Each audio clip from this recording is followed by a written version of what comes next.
This guy built a bunker beneath his backyard, ready for the apocalypse, and you'll gladly live in it. A nuclear holocaust, a meteor collision, a zombie apocalypse. The end of the world is such a scary proposition that some people are already preparing for it. In fact, this British handyman built an underground shelter so nice that we'd gladly move into it right now. The so-called apocalypse bunker is just one in a long list of crazy projects undertaken by quirky inventor Colin Furze. The 37-year-old British YouTuber has built everything from the world's longest motorcycle to a working hoverbike.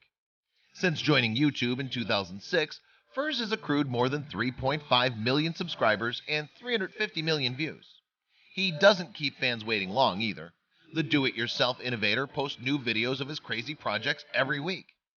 You might be surprised to hear that the Stamford, England native dropped out of high school at 16 to become a plumber. Still, it wasn't until 2011 that he got his big break on the TV program Gadget Geeks, where he built gadgets to help people solve problems. What's more, Furze doesn't have any mechanical or engineering training, which is astonishing when you consider the complexity of some of his inventions. Building a swing that completes a full 360-degree circle, for instance, certainly requires some advanced technical knowledge.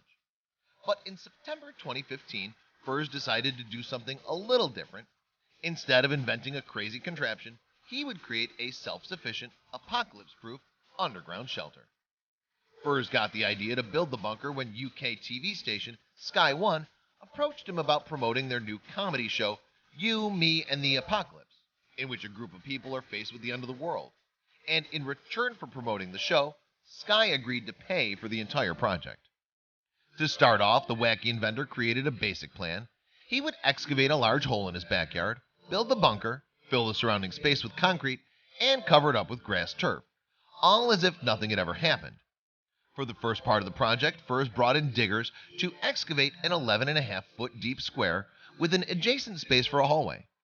And after digging through soil and rock, it was time to switch over to building the actual bunker. Now, although many commenters told him to just lower a shipping container into the hole, Furze thought it would make for a pretty grim room. Instead, then, he decided to build the bunker from scratch by welding together steel sheets and beams.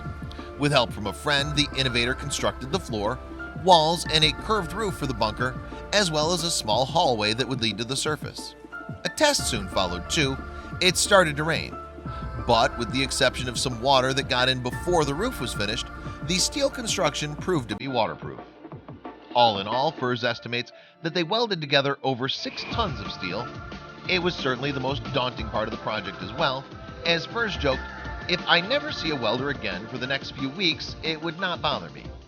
But with the hardest part finished, it was now time to add ventilation pipes, electric wiring, and a hatch going up to the surface.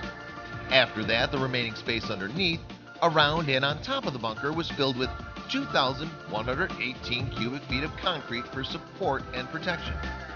For the next step, the remaining space on top of the concrete was filled with gravel and then soil. And the fact that the bunker's roof was able to hold the weight of the concrete, gravel, soil, and a 2-ton digger proved just how durable it was. Finally, with the soil nice and compact, the grinning innovator rolled out the grass turf to cover the ground. In his own words, the bunker disappeared. You can't see it. You don't even know it's there.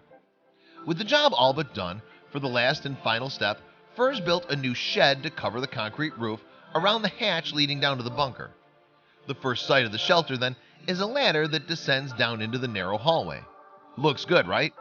And as Furze jokingly admits, unless an apocalypse scenario actually happens, he'll use the bunker as a man cave. Accordingly, he stocked the underground layer with a couch, a flat-screen TV, gaming consoles, and even a drum set. Indeed, the bunker is entirely self-sufficient and includes a bed, kitchen area, shelves stocked with non-perishable food, and a toilet. Meanwhile, a macerating unit processes all waste and pumps it to the surface. Additionally, while the bunker receives water and power from the house above, it's also stocked with water and electrical generators. But probably the coolest gadget is the remote control assault rifle. In a tight situation, this could be used to get rid of unwanted intruders, perhaps trying to open the latch. Furze says the project took almost 2 months to complete. In fact, it reminded him of what he used to do as a child, but another 11 levels higher and then some. He plans to add in an air filtration system in the future too, but the bunker is otherwise fully operational. And while he probably hopes he'll never have to use it, it's a nice contingency plan for Armageddon. Please don't forget to share this video with your friends below. Please don't forget to subscribe and activate the bell to receive everything that's new.